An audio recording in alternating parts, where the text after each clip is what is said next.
여름에 바닷가에 휴가를 다녀온 분들은 예쁜 조개 껍질이나 소라 껍데기를 가져오고, 어떤 분은 아프리카에 선교 여행을 다녀오면서 그 원주민이 사용하던 화살이나 상아로 만든 목걸이를 가져오는 경우가 있습니다. 저는 여름 휴가나 캠프를 갔다 오면서 그곳에 있는 나방이나 나비를 잡아와서 표본을 이렇게 만들기도 합니다. 이런 기념물들이 의미가 있는 이유는 시간이 지난 후에 그 기념물들을 바라보면 그때 일이 이제 기억이 나기 때문입니다. 시험을 보는 학생들에게 기억이 잘 나는 게 중요합니다. 시험 문제를 받았는데 공부한 내용이 솔솔 이제 기억이 나면 좋은 점수를 받고, 기억이 하나도 안 나면 나쁜 점수를 받게 됩니다. 그런데 이 신앙이 좋으려면 이 머리가 좋은 것보다도 기억력이 좋아야 됩니다. 어렵고 힘들 때나 유혹이 올 때 이제 하나님 말씀이 생각나거나 또 하나님이 도와주셨던 일들이 생각나면 그 어려움과 유혹을 쉽게 이길 수 있기 때문입니다. 우리는 이 지난주와 오늘 말씀에서 그 이스라엘 백성들이 요단강을 건넌 일을 살펴보고 있습니다. 요단강을 잘 건넜다, 이렇게 한두 절로 이렇게 표현하고 넘어가도 되는데 2장에 걸쳐서 길게 반복해서 이 일을 다루고 있다는 겁니다. 왜 그렇게 합니까? 요단강을 건넜다는 사실보다도 요단강을 건넌 것의 의미가 무엇이냐 하는 것이 더 중요하기 때문입니다.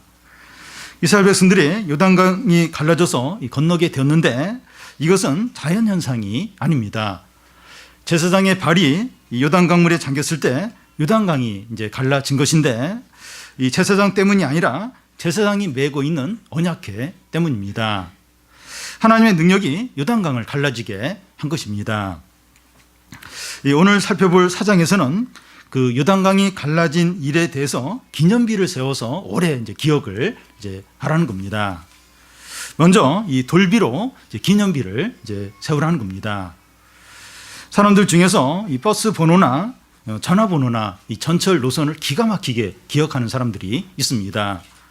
근데 어떤 사람은 자기 집 주소나 가족 전화번호도 찾아봐야 이제 이렇게 알 수 있는 이제 그런 분들이 있습니다. 주일 점심 식사 후에 이제 보아스 모임하고 루디아 모임이 격주로 교회 근처에 있는 집사님 집에서 모임을 이제 하는데요. 그 집에 들어가려면 1층 출입문하고 그 집 출입문의 비밀번호를 이렇게 알아야 들어갈 수 있습니다. 어떤 집사님은 그 비밀번호를 금방 외워가지고 매번 툭 해가지고 바로 이제 들어가는데, 어떤 집사님은 꼭 전화번호에 이제 이렇게 그 저장해 놓은 그 비밀번호를 이렇게 다시 봐야만 이제 이렇게 눌러서 이제 들어가는 이제 그런 분도 있습니다. 그런데 이런 것들은 잘 기억하지 못해도 큰 문제가 되지 않습니다. 그런데 의미 있고 가치 있는 일들은 이렇게 그걸 이제 기억을 하지 못하면 심각한 문제가 이제 됩니다.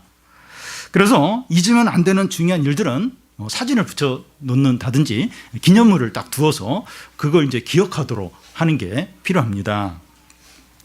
하나님은 지금 이스라엘 백성들에게 요단강을 하나님의 능력으로 건넌 일을 절대로 잊지 않도록 합니다. 그렇게 하기 위해서 한 가지 일을 하라고 명령합니다.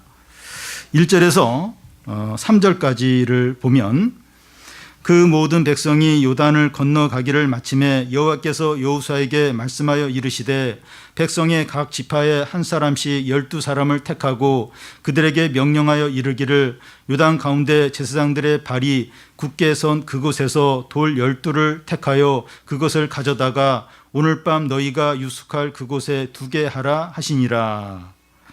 이스라엘 백성이 요단강을 다 건넜을 때 하나님께서 여호수아에게 무엇을 명령하시는가 하면, 이스라엘 12지파 중에서 한 사람씩 택해서, 지금 제사장들이 이제 강 중앙에 딱 이제 서 있는데 그곳에서 돌 12개를 취해서 가지고 올라오라는 겁니다. 그래서 그 돌들을 오늘 밤 백성들이 진을 치고 있는 곳에 쌓아 두라는 겁니다. 이 돌들로 기념비를 삼으라는 겁니다. 이 기념비는 산에서 이제 멋있는 돌들을 골라서 이렇게 한다거나 주위에 있는 어떤 돌들을 이렇게 골라서 하는 것이 아니라, 제사장들이 언약궤를 들고 서 있는 강바닥, 거기 가서 돌들을 이제 가져오라는 겁니다. 이런 돌들이어야 요단강의 기적의 기념물이 될 수 있다는 겁니다.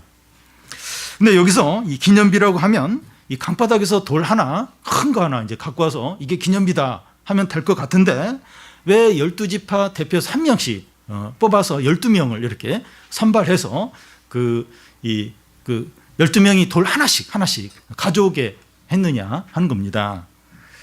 그 이유는 요단강의 기적은 이스라엘 12지파 각자에게 다 의미가 있어야 하기 때문입니다. 하나님의 능력과 기적은 하나님 백성 각자에게 다 의미가 있어야 이제 하는 겁니다. 여러분, 우리 각자는 이 전에 하나님이 나의 기도에 응답해 주신 것이나 또 어려움에서 건져 주신 일들이나 필요를 채워 주신 일들을 기억을 해야 합니다. 기도했는데 병이 나았거나 또 대학을 기적적으로 합격을 했거나 또 사업의 큰 어려움이 기적적으로 해결된 일들을 기억을 해야 됩니다. 이 병이 기적적으로 이제 나은 예를 이제 하나 들겠는데요. 우리 교회 이제 한 집사님이 약 7년 전에 급성 백혈병을 이제 갖게 되셔서 위독한 상태에 있었습니다. 진짜 생명의 어떤 그게 달린 그런 위독한 가운데 있었습니다. 입원해서 약물 치료를 6차까지 하시고 또 식이요법을 계속 하시고 또 이렇게 안 좋으면 이제 응급실도 또 가시기도 했습니다. 몇 개월 동안 치료를 다 마치시고 이제 퇴원한 후에는 한 달 간격으로 가서 검사를 받으셨고 또 좀 더 지나서는 6개월마다 가서 이제 검사를 이제 받으셨습니다. 근데 최근에 병원에서 이제 오지 않아도 된다고 하면서 잘 사시라고 이제 그런 말을 했다고 합니다.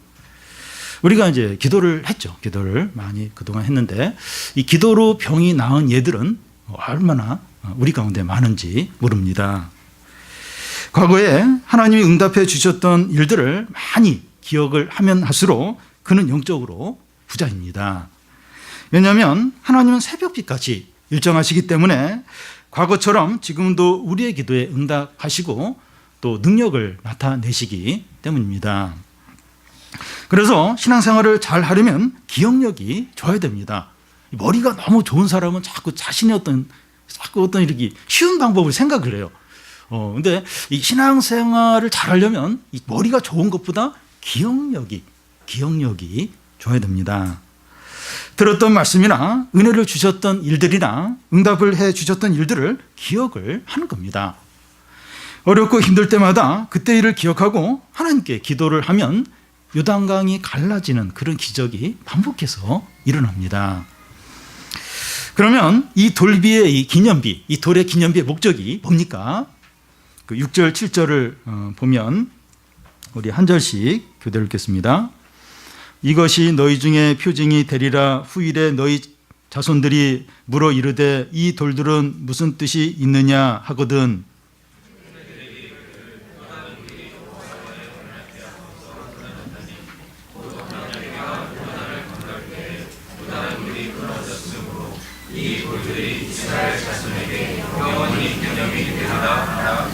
네.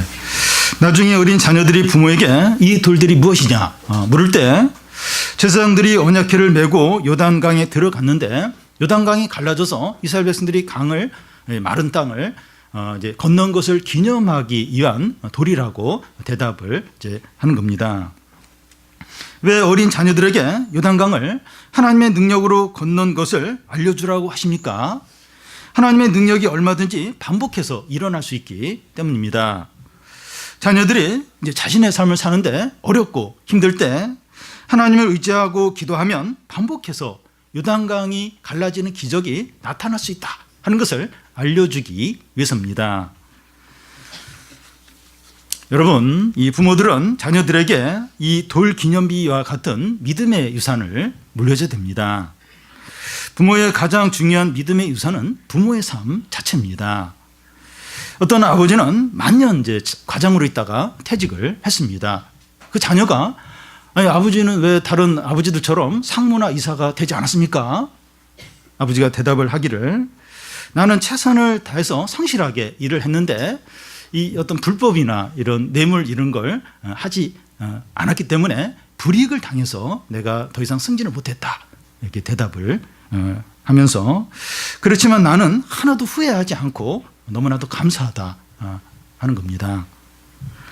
엄마 아빠는 왜 이렇게 늦게 결혼해서 청년 때 막 신앙생활하고 막 신앙적인 문제로 고민하고 주님의 일을 하다 보니까 결혼이 늦어졌어. 그런데 우리는 너무 행복하고 감사하단다 하는 겁니다. 부모인 우리들에게 신앙 때문에 대가를 치른 기념비들이 있어야 됩니다. 이렇게 어떤 믿음의 어떤 증거들, 그 삶 가운데 이렇게 있는 것이 얼마나 중요한지 모릅니다. 그리고 자녀가 우리 가족과 친구의 가족을 비교를 하면서 왜 우리 집에서는 이렇게 하는 게 안 돼? 왜 나는 왜 이렇게 하면 안 돼? 하면서 막 이렇게 막 물어볼 때가 어떤 때는 따지듯이 그렇게 할 때가 있습니다. 안 되면 안 되는 줄 알아 이러면서 너 맞을래? 이러면 안 되고 우리 자녀가 설명을 해줘야 되는데 우리는 하나님의 자녀이고 하나님 나라를 바라보는 자들이고 하나님 없이 욕심으로 또 세상 사람들이 하는 대로 그대로 따라서 하면 어떻게 되는가, 그 결과가 뭔가 하는 것을 아이가 이게 알아들을 수 있는 그 수준에서 잘 설명을 해줘야 됩니다. 못 알아들으면 또 기다려야 돼요. 기다렸다가 또 따지면 또 그때 이제 이야기를 해주고 이제 기도하면서 기다리면서 설명해 주면서 이제 가야 합니다. 여러분, 이 어린 자녀들의 신앙은 저절로 생기는 것이 아닙니다. 갑자기 막 하늘에서 떨어져서 애가 뭐 굉장히 성숙해지고 그런 것이 아닙니다. 신앙의 기념물들을 보면서 생기게 됩니다. 경제적인 어려움이나 질병의 문제나 친척과의 관계나 자녀 성적에 대해서 부모님이 어떻게 하는가, 애들이 안 보는 것 같아도 다 봐요. 다 봅니다. 애가 말을 안 해서 애가 아무 생각이 없나 뭐 이렇게 애는 뭐 모르겠지, 그게 아니라 다 합니다. 그러니까 애들이 이제 엄마 아빠들 이야기를 안 해도 교회 와서 이야기를 해요. 뭐 주일학교나 또 청소년부나 선생님들한테 이렇게 엄마 아빠 이야기를 하는 거 보고 깜짝 놀랍니다. 애들이 생각이 없는 게 아니에요. 요즘에 고등 래퍼가 시작이 됐는데 그 이제 랩을 하는 게 그게 이제 자기 이야기를 하는 거잖아요. 그 랩을 이렇게 들어보면 참 이렇게 생각을 고민을 많이 하는, 애들이 생각이 없는 게 아니에요. 생각이 있어요. 고민을 많이 한다는 겁니다. 신앙에 있어서도 애들이 아무것도 모르고 관심이 없는 것 같은데 그게 아니라 다 판단을 해요. 우리 부모님이 어떻고 또 누구는 어떻고, 자기는 신앙생활 안 하면서도 다 판단을 하고 누구는 신앙이 좋고 누구는 신앙이 없고 다 그걸 이렇게 판단을 하고 다 알고 있습니다. 엄마 아빠가 믿음으로 사는지 아니면 욕심으로 사는지 다 압니다. 부모가 신앙적으로 완벽해야 한다는 것이 아니라 정직해야 한다는 겁니다. 부모 자신이 하나님을 경외하고 두려워하는 겁니다. 우리 부모님은 하나님 앞에서는 꼼짝 못한다. 꼼짝 못한다. 이런 걸 알면 자녀들도 하나님을 경외하게 돼요. 하나님을 두려워합니다. 지금은 뭐 이렇게 안 믿고 뭐 또 하나님도 이렇게 인정 안 하는 것 같아도 다 내가 지금 그렇게 못해서 그렇지. 근데 이렇게 그런 하나님에 대한 느낌이 있는 거예요. 그래서 때가 되면 얼마든지 이렇게 바른 신앙으로 돌아오게 된다는 겁니다. 다음은 이스라엘 백성들이 강을 건너는 동안에 이 제사장들이 강 바닥에서 언약궤를 메고 계속 서 있었다는 겁니다. 여름에 휴가를 강원도 강릉이나 이제 속초로 이제 가게 되는데 그곳에서 휴전선이 가깝습니다. 위험한 곳일 수 있는데 사람들이 휴가를 즐길 수 있는 이유는 군인들이 무장을 하고 이렇게 휴전선을 지키고 있기 때문입니다. 이스라엘 백성들이 요단강을 건너는 동안 백성들이 다 이렇게 무사히 건널 수 있었는데 그걸 지키는 그렇게 할 수 있도록 지키는 사람들이 있었다는 겁니다. 10절, 11절을 한 절씩 교대로 읽겠습니다. 또 여호와께서 여호수아에게 명령하사 백성에게 말하게 하신 일 곧 모세가 여호수아에게 명령한 일이 다 마치기까지 궤를 맨 제사장들이 요단 가운데에서 서 있고 백성들은 속히 건넜으며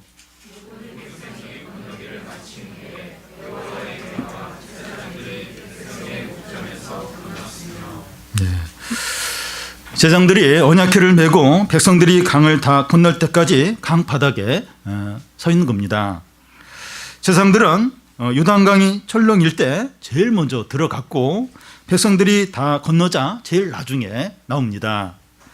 만약에 백성들이 건너고 있는 중에 강물이 다시 확 흐르게 되면 제사장들은 꼼짝없이 몰살을 당하는 겁니다. 이스라엘 백성들은 갈라진 이제 요단강을 건너면서 혹시 내가 건너는 동안 다시 이제 물이 합쳐지면 어떻게 될까 하면서 어떤 의심이 있었을 겁니다. 그런데 강바닥에 언약궤를 메고 서 있는 이 제사장을 보면서 안전하다는 확신을 이제 하는 겁니다. 백성들이 안전하게 강을 잘 건널 수 있었던 이유는 이제 제사장들 때문입니다. 언약궤를 메고 강 바닥 중앙에 다 이제 꿋꿋이 서 있는 그 제사장들 보면서 막 그 저 옆에 이제 막 강물이 이제 당장이라도 흐를 것처럼 막 이렇게 그 서 있는데 그걸 보면서도 이제 안심하고 요단강을 건널 수 있었던 겁니다. 전에 어떤 분이 하는 말이 자기는 어려운 위기를 당할 때마다 잘 넘길 수 있었던 이유가 자기 어머니가 새벽마다 자기를 위해서 기도를 한다는 겁니다. 맞는 말입니다. 가족 중에 한 사람이 매일마다 가족을 위해서 기도를 할 때 모든 가족들이 편안하게 물론 어려움이 있겠지만 또 어려움이 있더라도 잘 이렇게 해결되고 그런 것을 볼 수가 있습니다. 우리나라가 경제적인 위기 가운데서도 그냥 확 이제 몰락하지 않고 또 북한과의 그 위협 가운데서도 평화가 계속 유지될 수 있는 이유는 많은 성도들이 이 나라를 위해서 간절히 기도하기 때문입니다. 살아있는 예배를 드리는 교회들이 있고 욕을 먹고 손해를 보더라도 신앙을 지키는 그런 성도들이 아직도 많이 있기 때문입니다. 여러분, 우리는 이 세상 가운데서 제사장으로 살아야 합니다. 베드로는 우리 모두가 왕 같은 제사장이라고 베드로전서에서 말했습니다. 가족 중에서 나 혼자라도 깨어서 기도하는 거예요. 믿음을 지키는 겁니다. 몇 사람이라도 간절하게 기도하는 거예요. 열심을 내어서 모이는 겁니다.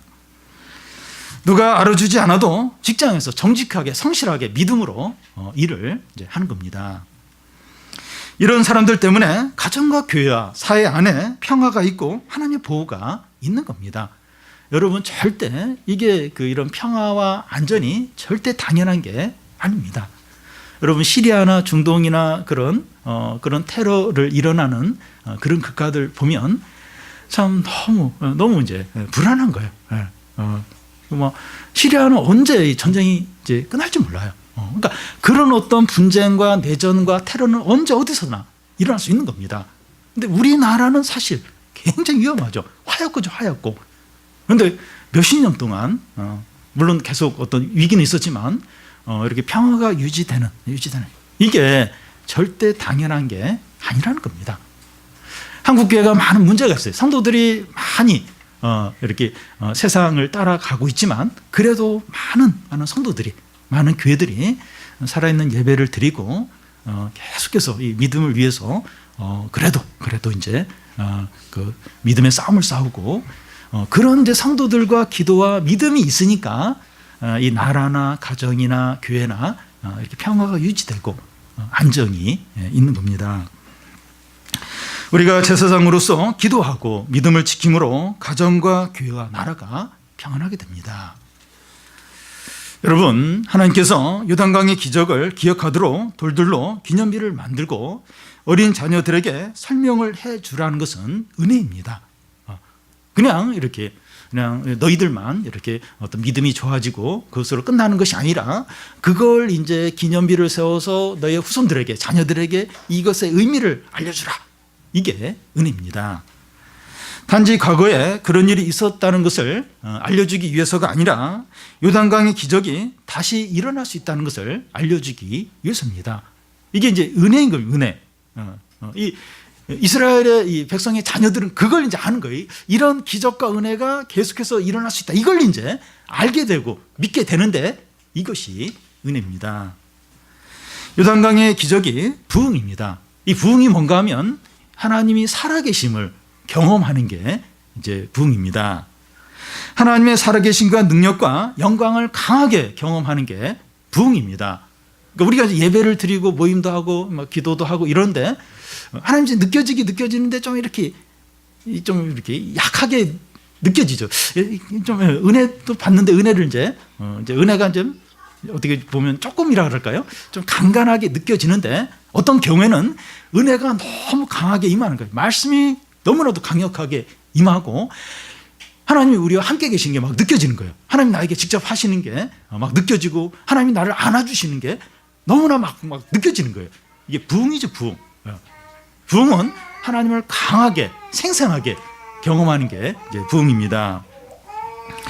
우리가 요단강의 기적을 기억하고 하나님께 기도하면 요단강의 기적과 같은 부흥을 다시 경험하게 됩니다. 우리 부모와 어른과 선배들은 자녀와 젊은 사람들과 후배들에게 신앙의 유산을 물려줘야 합니다. 신앙의 유산 중에 최고는 부흥의 경험을 물려주는 겁니다. 그건 이게 부모가 어른 세대가 그걸 경험해야 그걸 물려줬어요. 전혀 경험하지도 못한 걸 이렇게 물려주고 한다는 건 불가능합니다. 말씀의 영광과 성령의 부으심을 통해서 불신자들이 회개하고 사람들이 변하고 병들이 치료되고 기적이 나타나는 경험을 물려주는 겁니다. 말씀과 찬양 가운데서 모두가 기뻐하고 감사하고 영광을 돌리고 서로 사랑하는 경험을 물려주는 겁니다. 영국이나 유럽에 많은 교회들이 있었고 이제 성도들이 있었고 또 미국도 이제 그런 그 큰 부흥이 있었는데 그래서 이제 부모들이 이제 자녀들을 이제 주일날 되면 다 이제 교회로 데려가서 하나님 말씀을 듣고 또 부흥의 이야기를 듣게 하고 그래서 참 100년 전, 200년 전만 해도 이제 그렇게 이제 막 신앙을 물려주는 부흥의 어떤 유산을 물려주는 그런 일이 있었습니다.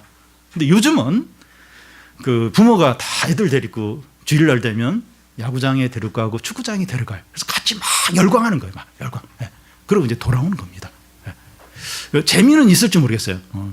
막 같이 뭐 이렇게 축구 이야기하면서 야구 이야기하면서 뭐 이렇게 통하는 건 있을지 모르겠습니다. 그런데 하나님의 살아계심과 또 어떤 성령의 역사와 또 어떤 하나님 놀라운 어떤 능력들과 기적들과 이런 거 모르는 거예요. 전혀 모르는 겁니다. 근데 참 이 부흥이 얼마나 기쁘고 얼마나 풍성하고 얼마나 행복하고 얼마나 귀한 건지 그런 걸 이제 함께 부모와 함께 자녀들이 그걸 이제 누리게 하는 겁니다. 이건 부모가 이제 경험을 했어요. 알아야 이제 자녀들에게 그걸 이제 물려 주시는 거죠. 여러분 이것보다 더 귀한 것이 없습니다. 많은 돈을 물려주고 건물을 물려주고 또 뭐 좋은 머리를 물려주고 뭐 그것도 나름대로 의미가 있지만 그건 그렇게 귀한 게 아닙니다. 그런 건 좀 조금 물려줘도 괜찮아요. 근데 이 부흥의 유산, 이 부흥의 경험들, 하나님을 경험한 것들 이걸 이제 물려주면 이것만큼 큰 복이 이제 없습니다.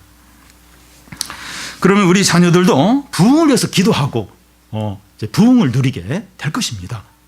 우리 부모한테 그런 얘기를 들었는데 내가 어렸을 때 그런 걸 경험했는데 참 예배가 좋고 또 수련회가 좋고 또 함께 이렇게 성도들이 모여서 주일날 보내는 게 참 행복한 그런 어떤 잘 모르지만 그런 기억들이 있는데 나도 이제 그걸 누리고 싶다. 그러면 그걸 위해서 기도를 하는 거죠. 그럼 그 자녀도 부흥을 누리게 됩니다.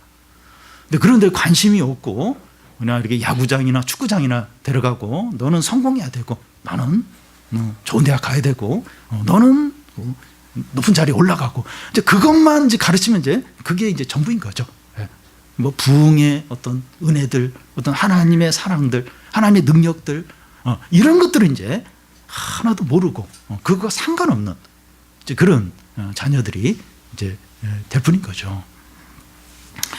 여러분 우리는 이 먹고 사는 것과 현실적인 문제만 생각을 하면 안 됩니다. 우리가 필요로 하는 것이 진정한 필요가 아닐 수 있습니다. 우리에게 가장 필요한 것은 부흥이 일어나서 신앙의 기념비를 세우는 겁니다. 우리 부모 세대에 있어서 이렇게 어떤 신앙의 기념비를 세우고 애들이 지금 잘 모를 수 있어요. 교회 가자면 불평하면서 뭐 그럴 수 있습니다. 그래도 이 부모는 이제 신앙의 기념비를 이제 세우는 겁니다.